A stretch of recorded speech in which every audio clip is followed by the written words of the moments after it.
Hello guys, welcome back to another video. Are you encountering the dreaded JavaFX runtime components are missing error? You are not alone. This error pops up when JavaFX is incorrectly configured in your project, but don't worry, in this video I'll guide you step by step to fix and get your JavaFX application up and running in no time.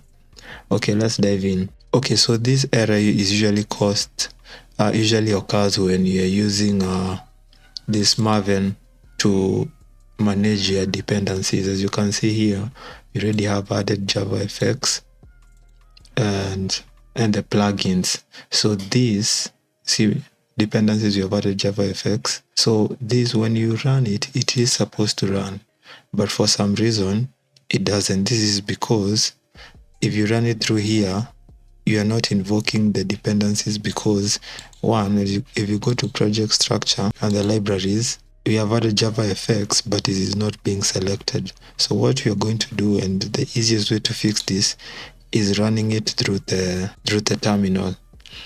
And when you're running it through the terminal, you're going to write this code, mvn, which is for Maven JavaFX run. So it's going to run the application using JavaFX.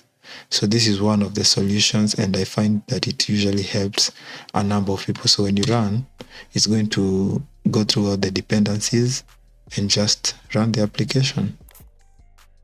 And as you can see, the application has run. As you can see, it was for hello world 300, but you can even change this so that you can confirm it is another program. You can see the size of this one.